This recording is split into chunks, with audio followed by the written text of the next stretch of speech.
Chapter 34, The End of Faith. Lori and I made regular trips to Cabo to fish. She was embraced by the locals as much as I embraced her. When our visits had become regular enough, the locals would ask us to bring things back from the States for them, things that were difficult, or very expensive for them to acquire. We thought it would be a good idea to help people get these items legally, so we got the idea to start a small import-export business.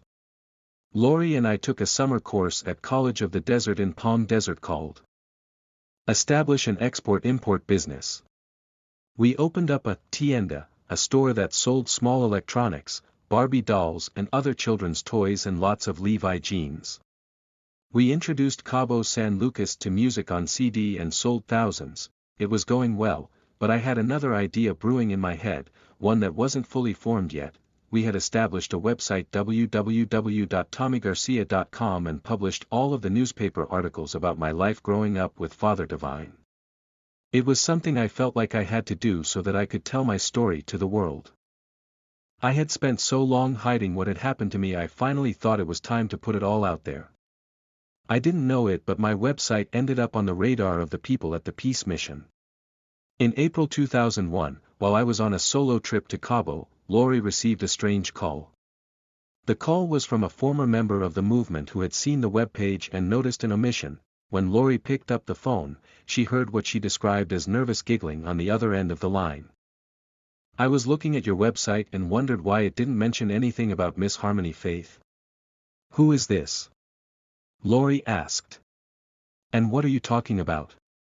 "Sonia," she answered. "Miss Harmony died." Sonia continued, "I went to the Keyflower dining room with Robert Hampton. That's where Miss Harmony worked. But I noticed she was missing. Then they told me she'd passed away. Can I have your phone number in case Tommy would like to speak with you?"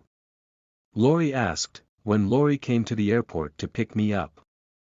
Her silence clued me in that something was wrong. "My mom died, didn't she?" "Yes." I hit the steering wheel with my hands. The next day Lori called the Philadelphia Medical Examiner, seeking information. When Lori told me my mother had an epileptic seizure, I was blown away. A few days later, we got a middle-of-the-night message on our answering machine from Miss Dorothy Darling. I called in the morning and she said she had something to send me. I then received a certified letter. Inside the envelope was a death certificate for Harmony Faith Love. Wrapped in the top portion only of Palace Mission letterhead. There was no note, no condolences, nothing. I picked up the phone and immediately called Mother Divine. Furious with anger that they hadn't told me my mom had died months ago. What happened? I asked. "Oh Tommy, really," Mother Divine said dismissively, and not giving me a chance to feel any emotion. "Do you know that we had our 50th anniversary celebration? I want to know about my mom, please." Mother Divine refused to talk about it.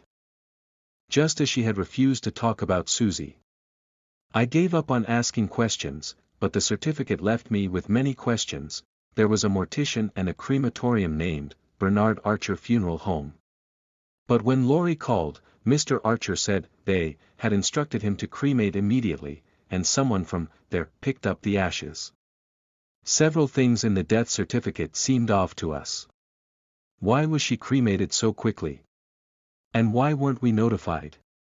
I was told there was no next of kin. He said. That's nonsense.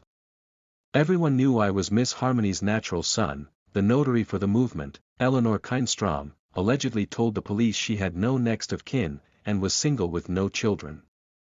That was odd since Eleanor had notarized my mom's signature for me on Pop's quitclaim deed in 1989. Why the lies? Lori was sure something sinister was going on. There had to be some reason for all the secrecy. It took her years and years of digging and research to find out what had happened to my mom. It took nearly 10 years just to get the police incident report. When she did, she noticed several odd bits of information and numerous discrepancies, including Mom's social security number. Mom had legally changed her name to Harmony Faith Love in 1978 in the Court of Common Pleas. It hadn't only been her movement name. It turned out lots of movement names were sometimes, but not always, legal names. Lori initially suspected they might be doing this for some sort of fraud, using the names of older